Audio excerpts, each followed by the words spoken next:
Hello everyone, my name is Anna. Today I'm presenting my resolution strategy for the hybrid work policy dispute at TechStream Solutions. TechStream is the software development policy with around 200 employees. During the pandemic, the company worked fully remote and actually performed very well. Productivities increased, employee satisfaction improved, and turnover dropped. However, in January 2023, leadership announced a mandatory 3 days in office policy with no exceptions. The result was immediately pushed back. 8 developers left for remote competitors. 12 more threatened to quit. Productivities in development department dropped 20%, and 68% of all employees opposed the policy. Let me explain what is really driving these conflicts. The root cause is not about office space, it's about trust and process. First, leaderships announced the policy with no employee input. That is a destructive behavior dismiss. Second, developers reacted by threatening to quit instead of negotiating. That is avoiding. Neither side wanted to talk. Third, leaderships made decisions based on assumptions, not data. They assume people are less productive at home, but the data from 2 years of remote work shows the opposite. And finally, there was no process for employee to give input on big policy changes. That is, the system failures. The key stakeholders each have different interests.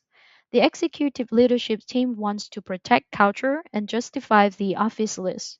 Sarah, the VP of development, wants to keep her team from leaving. The developers want work life balance and to save money from commuting. Other departments want fairness and worry about special treatment uh, with other teams. Here is my recommended approach instead of forcing a final policy. I am proposing a 90 days pilot programs. Teams choose their own hybrid schedule as long as they meet performance goals. Why is this approach? With this, we focus on what people actually need, not just their state positions. We also use data instead of assumptions, and we build trust by showing employees that leadership is listening. There are four key steps. First, address and reset. The CEO sent an email pausing the March 1st deadline and admitting the rollout was flawed. Second, individuals listening sections with each department to understand their interests. Third, launch the 90 days pilots with clear guidelines. Fourth, evaluate the data and announce a permanent policy based on what worked. This approach is better than alternative because it gives employee a voice, reduce resistance, and give us real data to make decisions. Let me walk you through the implementation's timeline. In week 1, the CEO sent an email to all employees. He pauses the March 1st deadline and admits that the way the policy was announced was a mistake. This is about resetting the conversations. In week 2, sorry, HR bring in an external mediators for listening sections.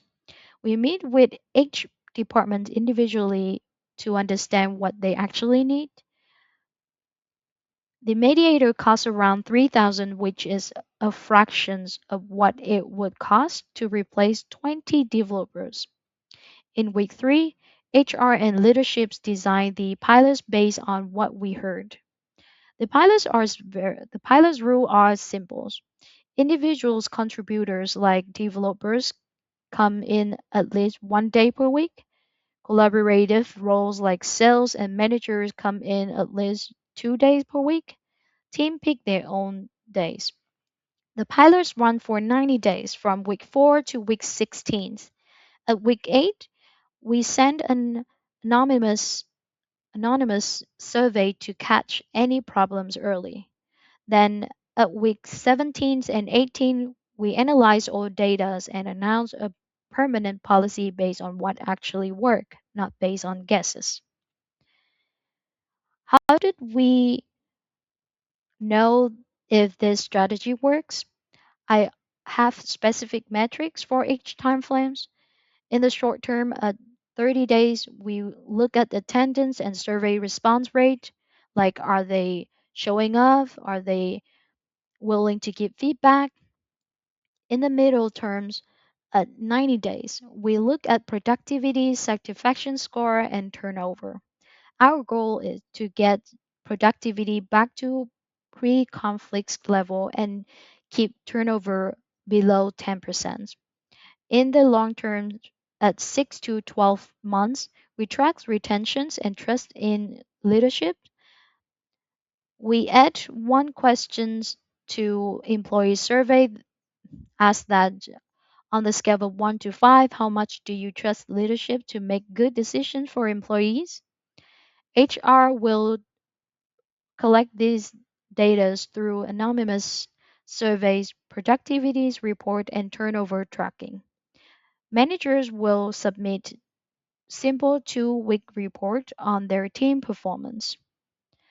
My goal is not just to fix this one conflict. I want to change the system so this does not happen again. So I recommend 7 long-term changes. First, create a formal, flexible work policy that explains how hybrid decisions are made. Second, require employee input for any major policy change. No more surprise announcements. Third, train all manager on leading hybrid teams.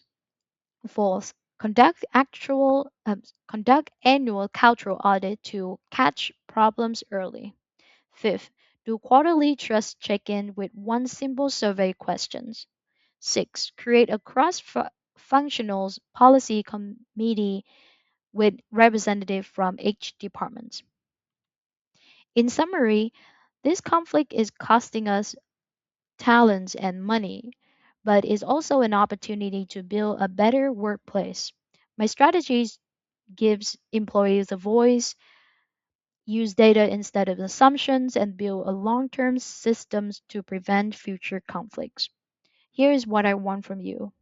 Please approve the 90 days pilot programs, support the listening section with employees, commit to make decisions based on data, not guesses, an investment, an invest and invest in the long-term training and systems that will make TechStream a place where people actually want to work.